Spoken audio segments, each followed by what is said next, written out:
કાંકરા તાલુકામાં 100 મિલોમાં લીલા લાકડાનો કાળો કારોબાર ચાલે છે, તેમ છતાં વન વિભાગના અધિકારીઓ મૌન કેમ? ખીમણ તથા રતનપુરા સી તથા સિહોરી તથા થરા 100 મિલો ધમધમી રહી છે, કોઈ રોકટોક વગર, કોઈના પણ ડર વગર. સરકાર દ્વારા વૃક્ષો વાવો, પર્યાવરણ બચાવવાની જાહેરાત કરે છે. વૃક્ષો વાવી રાજ્યને હરિયાળું બનાવવા માટે ગુજરાત સરકાર પ્રયત્નશીલ છે, પરંતુ વન વિભાગના અધિકારીઓને 100 મિલ વાળાની મિલીભગતથી મિલોવાળા લીલા વૃક્ષોનું કટિંગ કરી ટ્રેક્ટર ભરી 100 મિલોમાં ઠલવાઈ રહ્યા છે. આવા 100 મિલોમાં ચાલતા લીલા લાકડાનો ધીકતો ધંધો ક્યારે અટકશે?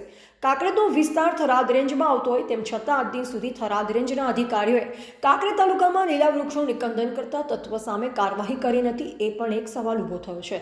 બનાસકાંઠા કાંકરેજ તાલુકામાં 100 મિલોના માલિકો લીલા વૃક્ષો કટિંગ કરી પર્યાવરણનો નાશ કરી રહ્યા છે. તાલુકામાં 100 મિલોમાં હજારો ટન લીલા લાકડાનો જથ્થો જોવા મળે છે.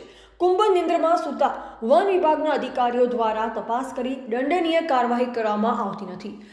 આ મીડિયાના અહેવાલ બાદ સાચી તપાસ કરી પ્રકૃતિનો નાશ કરતા 100 મિલના સંચાલકો સામે કાયદેસરની કાર્યવાહી કરવામાં આવશે કે કેમ તે હવે જોવું રહ્યું છે.